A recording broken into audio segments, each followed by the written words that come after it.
નમસ્કાર, મારું નામ ધર્મિષ્ઠા પ્રજાપતિ છે. હું ટેટ 1 પાસ ઉમેદવાર છું. આજે અમે વિદ્યા સમીક્ષા કેન્દ્રમાં આવ્યા છીએ અમારી માંગણીઓ લઈને. જે આવેદનપત્ર અમારે આજે આપવાનું છે એ મુદ્દા ઉપર તમે થોડું ધ્યાન દોરો અને અમારી જે માંગણીઓ છે એ લાગણીઓ સાથે પૂરી કરો અને ઝડપથી તમે ભરતી આપો. અને મારું કહેવું એ છે કે જે અત્યારે ટેટ 1 પાસ ઉમેદવાર છે બધા જે વય મર્યાદાના હિસાબે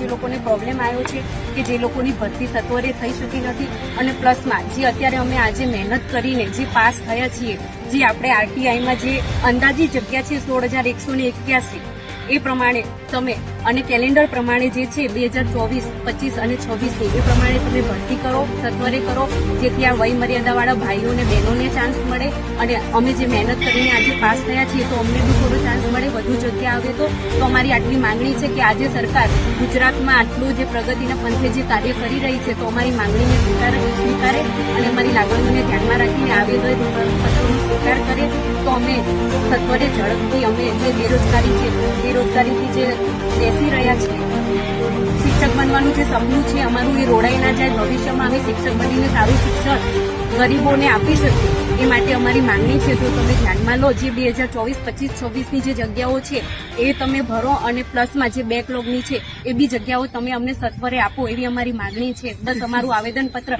લાગણી અને માંગણીથી સ્વીકારજો. જે અમે પ્રેમથી આપી રહ્યા છીએ, અમારે કોઈ હોબાળો કરવાનું, કોઈ જ એવો વિરોધ કરવાનો નથી. અમે સરકાર સાથે છીએ, તમે આટલું કામ કરી રહ્યા છો તો બસ અમારી લાગણી અને માંગણીનો સ્વીકાર કરો.